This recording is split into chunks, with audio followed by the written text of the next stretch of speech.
Charvel's Jim Root model is much more than a metal riff machine. I learned that during my first month with a guitar by keeping it between drop C and standard with the factory strings before taking it down to drop A.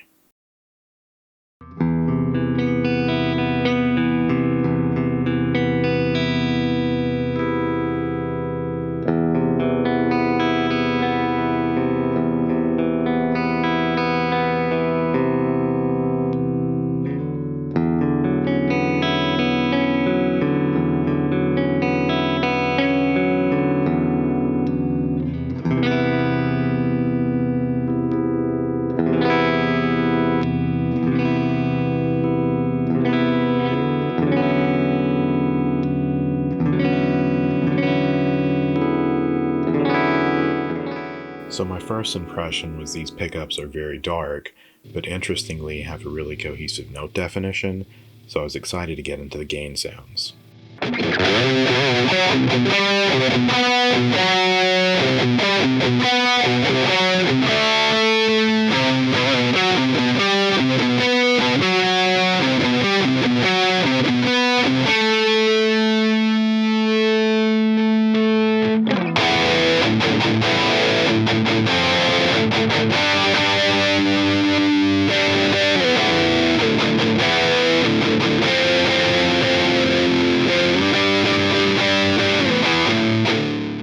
This is an unsolicited video, and I'd like to thank you all and my amazing friends and partners at Zounds for making that possible. If it weren't for Zounds, I wouldn't be making videos anymore, but they treat me so well and made it possible for me to spend a few months with this guitar. I easily bonded with it because of how well the neck profile is bonded with the compound fretboard radius, and that fretboard is perfect in both design and quality control. Upper fret access is comfortable thanks to carves on both the neck joint and the lower cutaway. While on the topic of the neck joint, I should point out that it's as stable as any guitar could ever be. There's also an easy access battery compartment for convenience, and my favorite guitar feature, the heel truss rod adjustment wheel. That made going from E to drop A very easy. Once I conquered my fear of the Floyd Rose though. My only prior experience was with my Ouija guitar. I kept that in standard and even sold it before I had to change any strings. This time with the Charvel, I was ready to give it a go thanks to Rob Arnold from Slipknot's old label and tourmate's Chimera. He has a great amount of detailed Floyd Rose maintenance content that I highly recommend. I'm going to drop this guitar from E to drop C, which will have another significant effect on the float. So I'm going to take you through all those scenarios, and whatever your case may be, your gauges, your type of floating tremolo, or your tuning, hopefully you'll be able to apply these principles and techniques that I demonstrate today to your setup. It gave me the confidence to do two setups. I took it from E to drop A to E again. It's a simple but tedious process that starts by unlocking the locking nut. Then you unwind the strings as usual, and it's smart to depress the whammy bar and put something under the Floyd to prevent it from sinking. First I tried a toothbrush like I saw Rob doing, and it worked but made me nervous. Then I tried a face towel rolled in various ways. It was passable but not perfect. At that point I remembered I had a headstock holder from an old PRS that could work. It's a very dense foam, so I cut a piece off and it works perfectly for me. You could do it before or after removing the strings, but I think it's safer to do it before. Anyway, the next step was to take the included Allen key and loosen the retainer blocks on the saddle so that I could remove the strings from the bridge. Then back to the headstock to cut off the strings, which was made super easy by this all-in-one Music Nomad Grip 1 tool that I just bought. It's a multi-instrument winder, string cutter, and bridge pin puller. Before I could get to restringing though, my assistant demanded that I take her out for a walk. It was easy to pick up where I left off though, which was where to put the string in the bridge. I just followed the slot to the bottom of the square retainer block, then I cut off the ball end of the string, which I think is the smartest way for me to restring a floating bridge. I'll explain why in a minute. And then I just put the string right into the saddle under the retainer block and locked down the retaining block with the Allen key tool thing. And then I just run the strings through the tuning pegs, and I can now mention why I cut the ball end off. And so I have all the string left over through the tuning pegs, and then I just bend it up. That way if the string snaps out of the retainer block during setup, I'll have plenty left. Then I just lock down the tuning keys because this Jim Root Charvel has locking tuners, And the nut remains unlocked during this whole process, by the way. And the fine tuners are somewhere in the middle. They're not all the way down like on the left here, or all the way up like on the right. Then I just tune as normal, lock down the nut,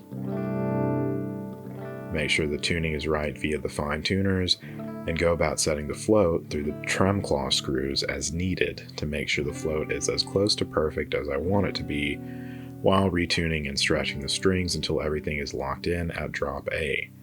It's a tedious process, but I don't think you should be afraid of it if you've never had a Floyd before.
Once I moved down to drop A, I realized that for such aggressive pickups, these Gym Root EMGs are still amazingly sensitive to your picking positions.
wrap this up by saying I really enjoyed my time with this guitar.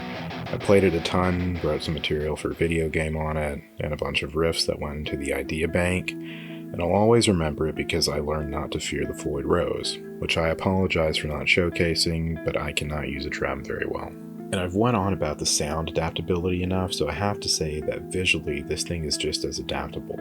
Pure white guitars are always cool because of the way they react to color, but this satin finish just eats up the color from lights perfectly instead of reflecting it. I don't think this model would struggle finding a home on any stage or in any studio. I only had 2 issues when I had it, and both can be tied to the strings.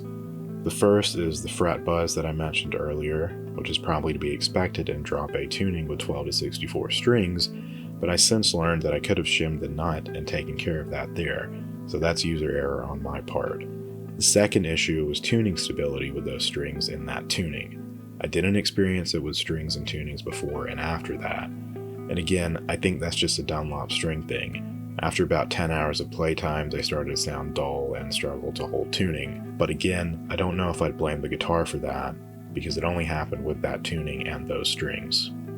It's such a cool guitar, and if you've been considering one, I hope this video has helped you make your decision in one way or another. If you do end up purchasing this or another piece of gear, I'd like to ask that you check out my friends at Zounds. They've got great interest-free and credit check-free payment plan options, and a no-hassle 45-day return policy. If you want to support me specifically, I have Zounds affiliate links to everything I used here in the description of this video. Thank you so much for your support with your time by spending that time watching this, especially if you made it all the way to the end here.